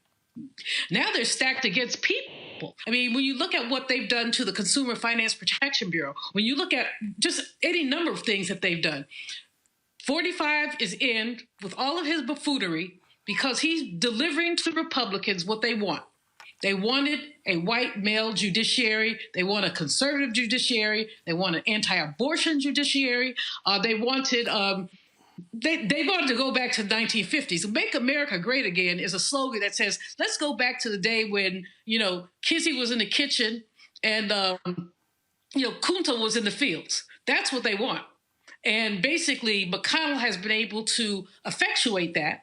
And 45 isn't making these choices, as you said, Roland. The Federalist Society is. So are there any Black people in the Federalist Society? So with that, I'm just curious, Joseph and Chris. I'll ask you. This is the last question on this topic before I go to a break. Why haven't Black Republicans, as a collective, said something publicly and say, "Hey, how in the hell can we talk about the party being diverse and we want to go after Black, and you've only been able to find one Black federal judge"? Has there been any conversations among Black Republicans saying we should speak as one voice publicly? Go ahead, Chris. No, go ahead.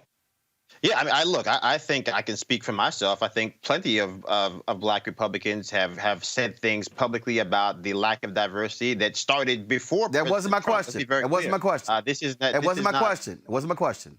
Well, the question is to go out there and speak collectively. I think Black people have spoken. No, where? No, are you telling me that Black Republicans have spoken as a collective, saying the lack of diversity, the lack of Black federal judges is wrong, and they want to see more Black judges considered by Republicans for the federal bench? When? Well, I missed that. And to be clear, no, I don't think that we've seen the type of engagement when it comes to Black people demanding more color on the bench. But I don't think that was my question.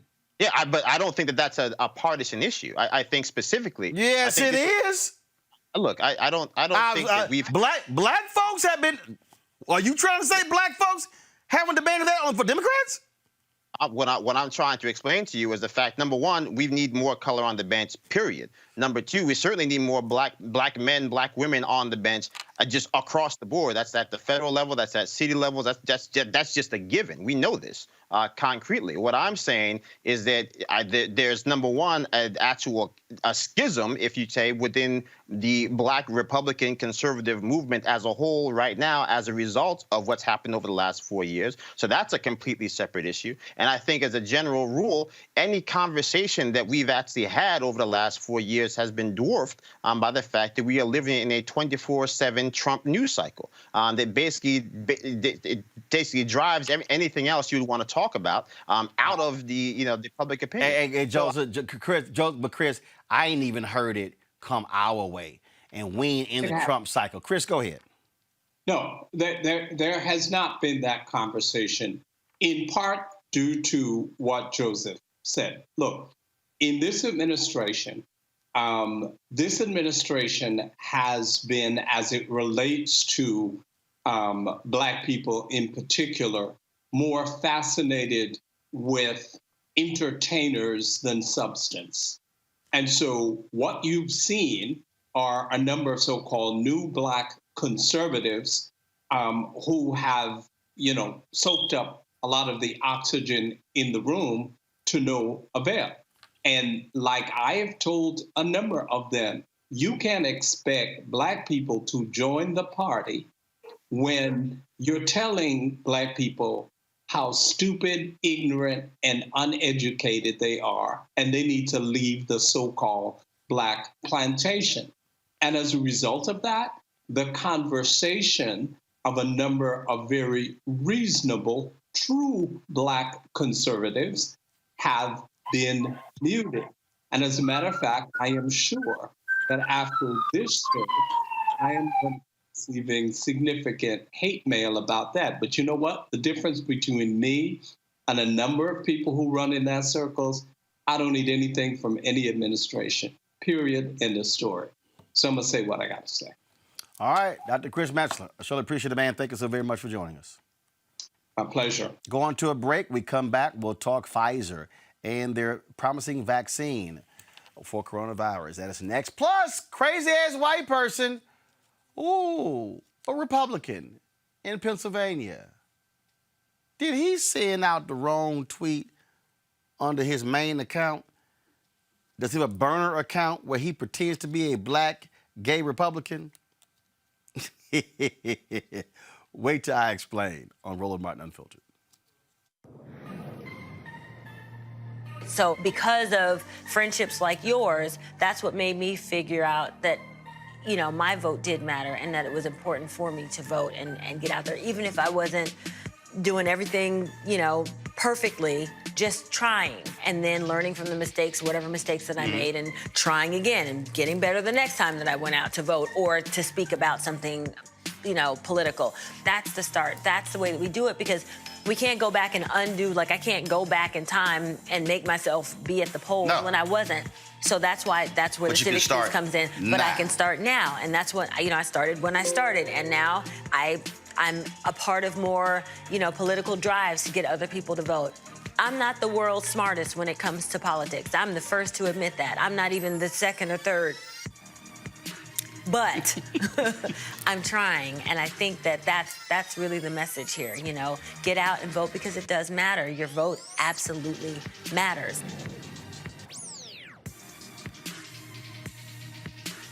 "1982, a 12-year-old is accused of stealing and dragged out of store, told he looked suspicious because his hands are in his pockets. I'm Raphael Warnock, and that boy was me. Back then, I didn't understand how much the system works against those without power and money, that the rules were different for some of us. Too often, that's still true today, especially in Washington. I approve this message because it's time for that to change." I'm John Ossoff, and too many are struggling to afford prescriptions. One change in the law would make a huge difference. See, Medicare is America's biggest buyer of prescriptions, but the drug companies bought off Congress, and they made it illegal for Medicare to negotiate lower prices. It's straight-up corruption. Fighting corruption is my job. I approve this message because I'm not taking donations from corporate PACs, and I won't let the drug companies rip us off anymore. The numbers prove it. millennials are the largest group in America. They're now larger than baby boomers. And if you don't use your power, they will run you over. Completely. And I think that's why what we're seeing so much, especially when you look at, who's controlling the country and how the country is being controlled, it is because, the powers that be and those that know how the system works are taking advantage of the system for their own interests. So part of it when it comes to this millennial generation is education. You gotta understand why it's so important, understand what's really at stake. So the things that you're seeing, that they may be seeing right now that make you angry, here's how you can affect change. And what I love is that what you're seeing, what's coming out of Parkland, is these younger group, of millennials becoming much more politically savvy, much more politically activated and organized. Right. Organization is key. It's like, an ant by itself can't do anything, but ants working together, can do things well beyond their own capacity. And I think the same thing goes for this younger generation to become united and activized on what's happening. And what I love what you're seeing right now is that when you look at a Taylor Swift, right, or you look at a Rihanna, or you look at those like a Kerry Washington, this generation, which gets so much inspiration from entertainment, this generation is influenced. I mean, every generation has their influence. Yep. But I would argue, by and large, when you talk about Harry Belafonte, or you talk about, how it was, in the 60s, 70s, and even 80s, there was, you had the entertainers, you had the church, you had the activists. In our day and time, the church is somewhat losing its influence. Entertainment influence is growing. The activists are losing their influence. So where do most, this younger generation go? They go to entertainment. And so the influencers in entertainment can actually move the needle. And when you see people become active, I love how this younger group of people are saying, wait a minute, we don't like what just happened with Kavanaugh. We're going to do something about it. We don't like the fact that there's no gun control. We're going to do something about it. And I do think that as tragic as these events are, they are becoming more galvanizing to get this younger group of voters, which is so influential, to get out and do what we know they can do, which is to help move the needle in a massive way.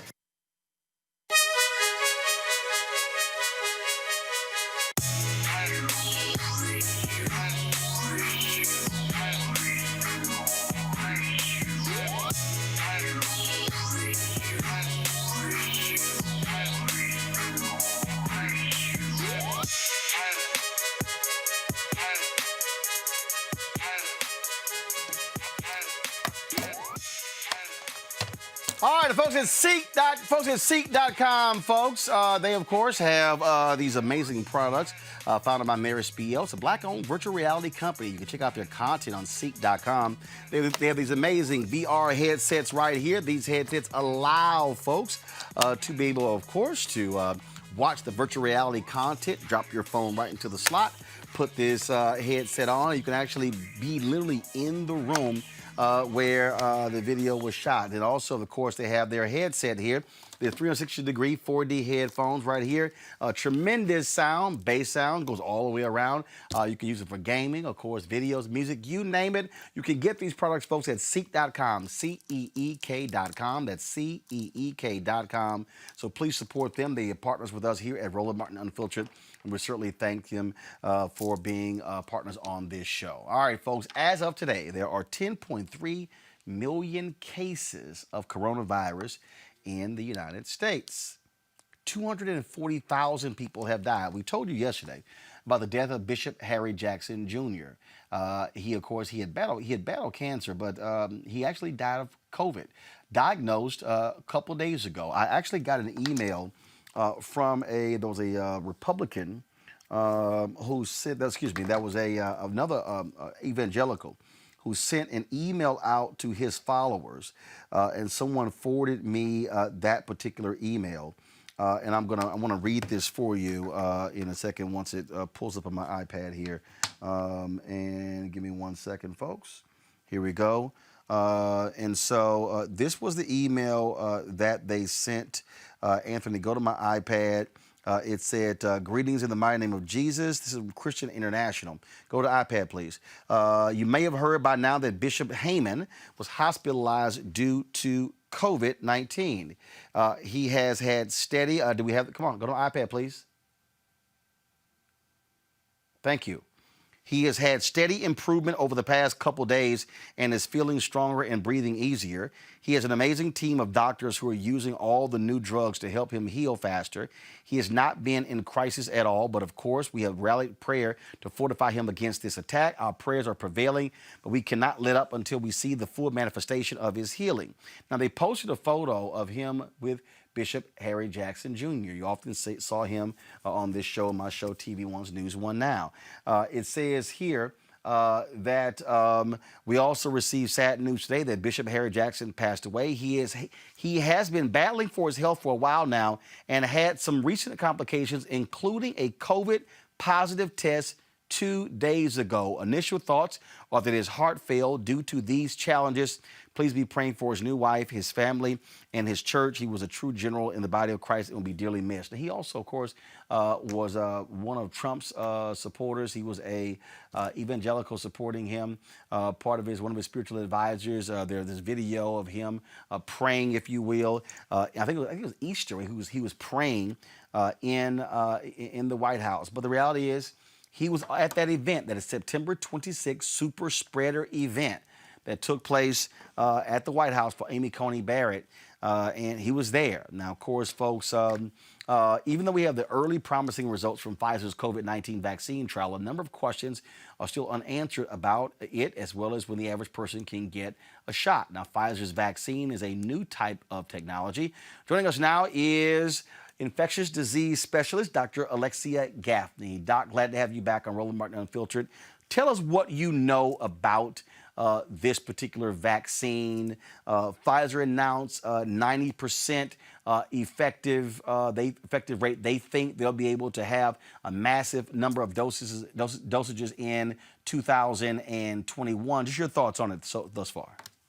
So the vaccine is an mRNA vaccine, which is not how we typically produce vaccines. So what this vaccine does when a patient is injected with this mRNA, it is basically the blueprint that the body needs to make a particular protein. So our body's cells will make what is equivalent to the spike protein that is on the surface of the coronavirus. And in response to the presence of this abnormal protein, the body's immune system will then begin to make antibodies, which is how our body fights infections, as well as produce possibly T cells, so the types of white blood cells that tell our body, hey, there's a foreign invader here. And that, according to this initial data from Pfizer, has shown efficacy rates of at or above 90% in their very preliminary clinical trials. What does that mean? Does it mean that do you take this before you get COVID, or do you take it after you've contracted COVID? So this is a vaccine. This is not a treatment. So an uninfected person, someone who is healthy and well, would get 2 doses of this vaccine to help their body mount an immune response so that when they encounter the virus in everyday life, their body is already prepared to fight off the infection. So think about, even though it's a different vaccine technology, it's being compared to the measles vaccine, right? None of us, or most of us, have not had measles because we got a vaccine to protect us from it, so that if and when we were exposed to it, we could not become infected, or we would not have a significantly symptomatic infection because our body is already prepared to fight off the infection. So does that mean that if I take this before I get it, I'm not going to get it? I'm not going to get COVID-19? I'm protected? Any idea how long am I protected? Does it give me 3 months, 6 months, a year? Do I have to keep taking it once a month? Do we know anything? So all we know right now from 94 positive cases out of 43,000 plus participants in this clinical trial is that 90% of the people who got COVID-19 infection and were a part of this trial did not receive the vaccine. So all we could say is that hopefully the 90% will hold true once. Hold on. You said did not receive the vaccine, meaning did not contract COVID. Right. So the participants who contracted the virus, they were not the people who received the actual vaccine in the trial, or 90% of those 94 people who got a COVID infection that they got this data from, those people, 90% of those people were not vaccinated. So 10% of the people in that cohort of 94 people who had a COVID infection were vaccinated with their study drug.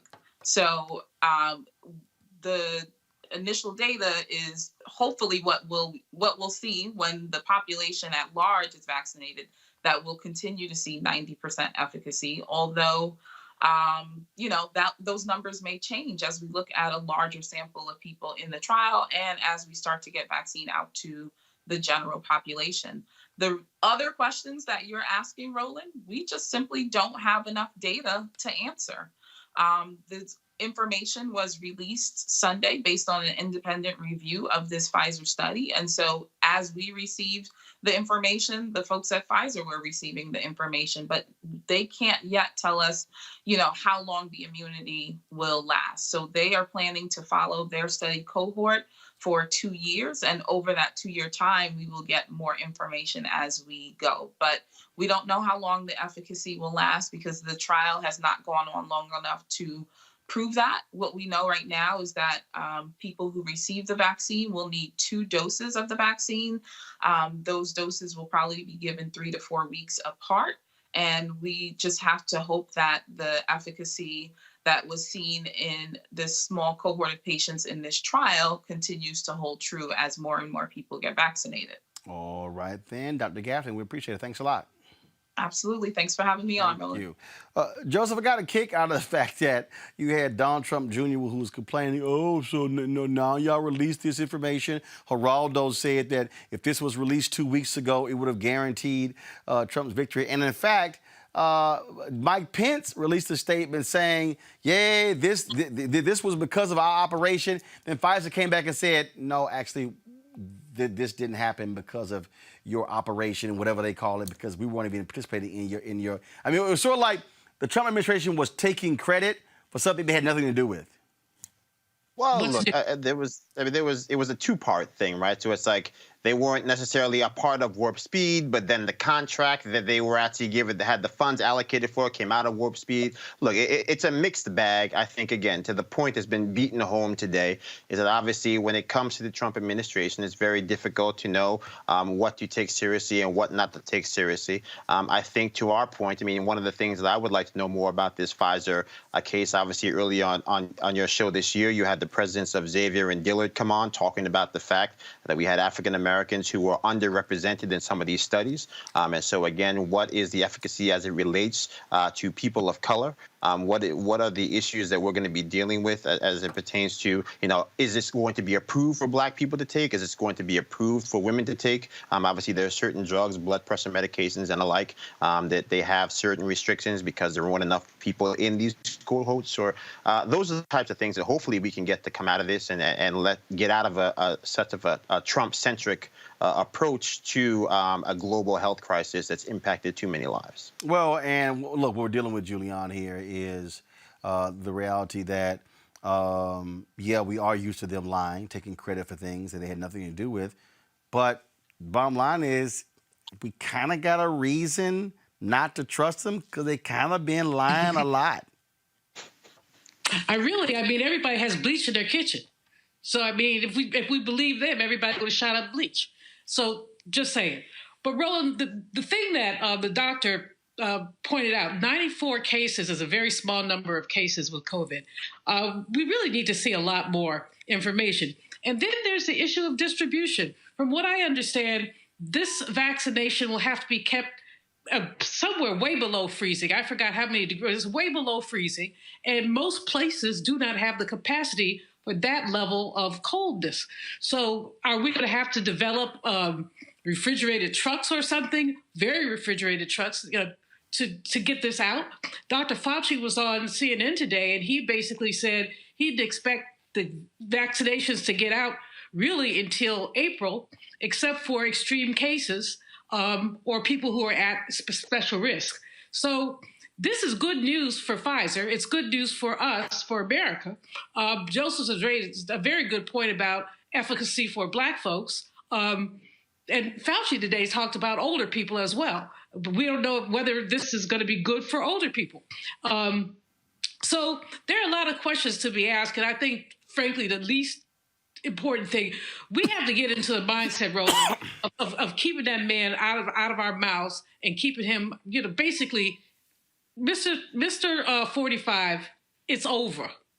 It's all over, Casanova. So just go grab whatever you want to grab, and just get out of our space. And he will do that sooner rather than later. Kelly? I agree with Dr. Malveaux on that one. He just needs to go. Again, this is not surprising that the Trump administration would try to piggyback off of work that they had no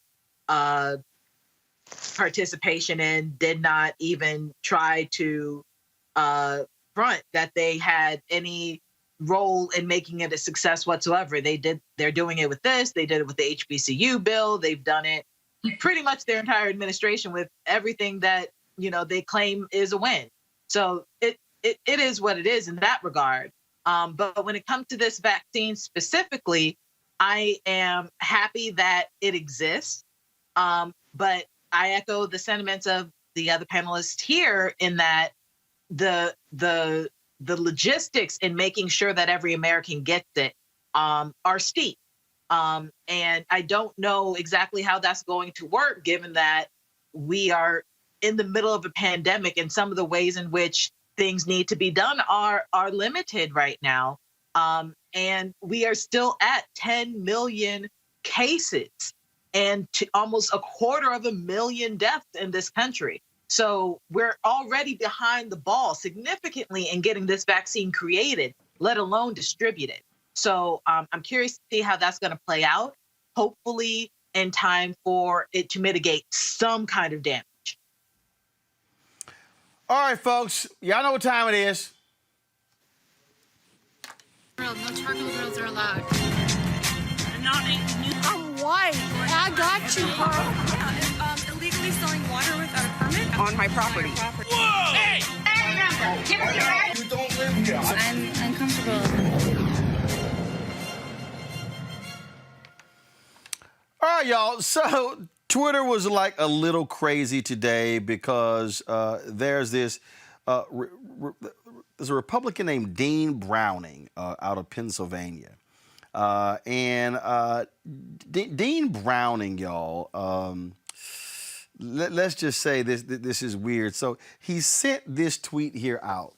I'm a black gay guy, and I can personally say that Obama did nothing for me. My life only changed a little bit, and it was for the worse. Everything is so much better under Trump, though. I feel respected, which I never do when Democrats are involved. Folks are like, Dean, you're white. So what are you talking about? So then Dean decides to go, no. That I was actually responding to somebody else, and my tweets got, so that's really what happened. I was responding to somebody else, so that's really what happened there. That really wasn't me. So please forgive me. This whole deal. Now we're hearing he tweets Patti LaBelle's son is all kind of drama.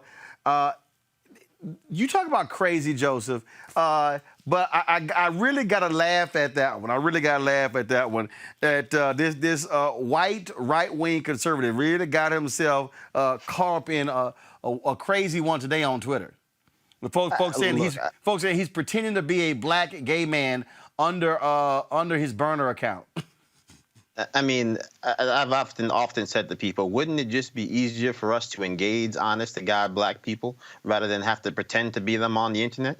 And this is not the first time this has happened. It won't be the last time that's happened. There are plenty of salacious and felonious accounts out there pretending to be black Republicans. It shouldn't be that hard to find a black Republican if Republicans actually started showing up in black communities and doing the work to demonstrate love and care of black people.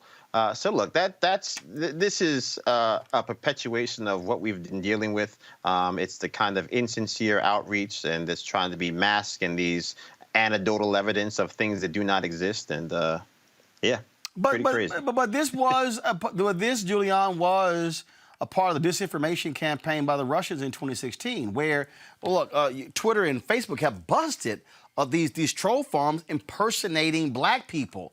And so we've seen this. That actually has happened.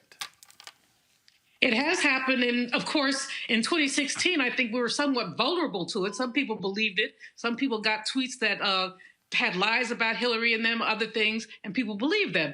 This just is hilarious, and I don't know to what end this man chose to impersonate a gay black man. I mean, I can't understand his logic, but I'm not trying to figure stupid out. Kelly. I mean, she took the words out of my mouth. This is stupid. This is absolutely stupid. It's like what happens when you try to be, what is that lady's name? Who pretended to be black to be in the NAACP? Oh, and all that the girl stuff. out I know. You know who I'm talking out about. there in Seattle. Yeah, we don't really care. Go ahead.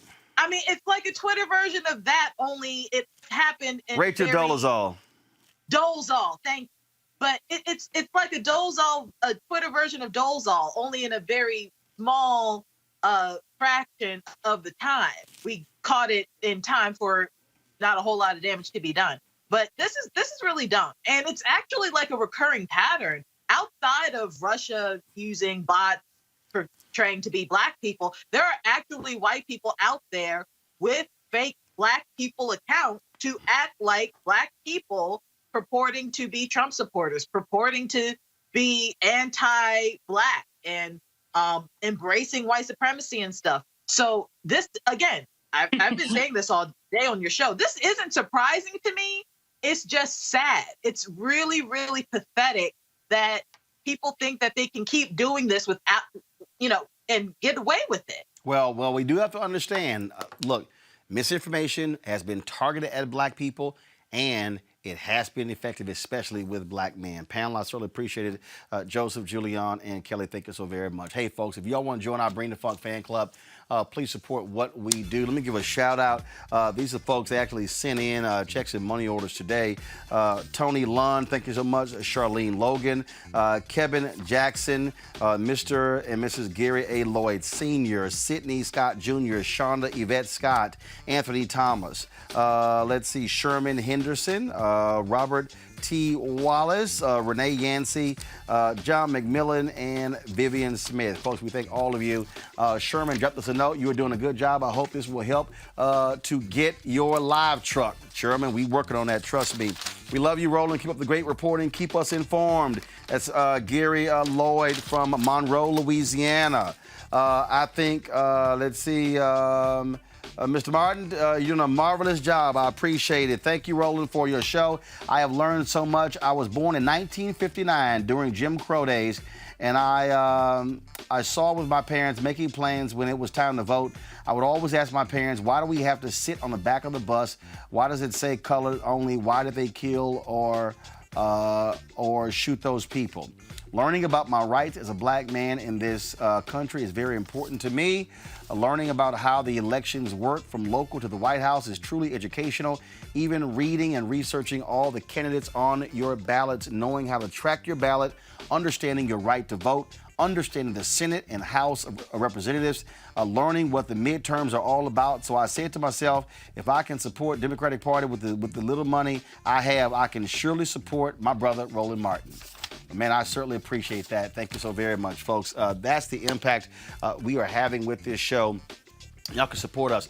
We probably are moving close to 14,000 fans. Our goal by the end of the year is to have 20,000 of our fans supporting this show. Nearly 8,000 of y'all are on YouTube today. If y'all are on YouTube, you can give right there on YouTube, joining our Bring the Funk fan club. Our Cash App is $RM Unfiltered, PayPal.me/R Martin Unfiltered, Venmo.com/RM Unfiltered. You can also send a money order to New Vision Media Inc., NU Vision Media Inc., 1625 K Street Northwest, Suite 400, Washington, D.C., 2006. Folks, that's important because we are gearing up for Georgia. Pull the lower third up, please. You saw it during the show. We're going to have this running through December 7th. That is the runoff. The deadline to register for the runoff on Georgia is December 7th. Go to iwillvote.com. Go to vote.org to actually register. Even if you did not vote in the general election, you can still vote in the runoff. We're going to be spend lots of time in Georgia. That's why your dollars will support us in what we do. And so we certainly appreciate that. And one of the things that, and again, I share with y'all this all the time because I want you to understand what it is we're trying to do. So I told you about the streaming system that we got.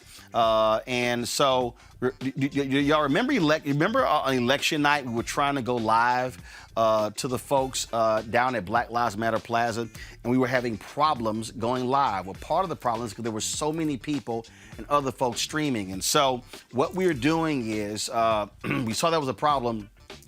So we reached out to the company here. They have a thing called LiveView Extender. Go to my iPad, please. They have a thing called LiveView Extender. You will see that it's mounted on top of trucks. You see that right here on a vehicle, but you can also put it on the tripod where you're broadcasting from, and you see it right here. Well, that's $12,000. We're going to get one of those. So that way, when we're out in rural places in Georgia, if we're actually in congested places in the city and lots of people, we're gonna be able to get our signal out to be able to broadcast the show and live stream. Again, that's 12 grand.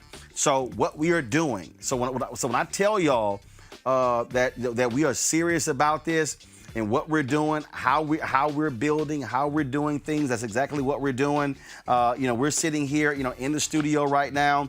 We've made lots of improvements here. I think, Anthony, you can even switch. Hold on, let me do this here. You can switch this here so you see, folks. Normally we have it, so go to my iPad so you see. We've got all these monitors right here, folks. That is, of course, the live feed. That's the program feed in the center. We're able to watch other networks when we're actually live on the show. You see all the lighting system we put in. All of these things are happening. That's what your dollars go to support. So please join our fan club right here on Roland Martin Unfiltered. And don't forget, you can also listen to our podcast on the iHeart Radio app. All right, folks, I got to go. I'll see you guys tomorrow on Roland Martin Unfiltered. Don't forget, subscribe to our YouTube channel. We are at 600 and where are we right now? 671,000 subscribers, 4,000 away from 675,000. If you watch our YouTube channel and don't subscribe, go ahead and click the subscribe button and click the bell so you can turn on your notifications. And when we go live, you'll know it. All right, y'all. I'll see y'all tomorrow.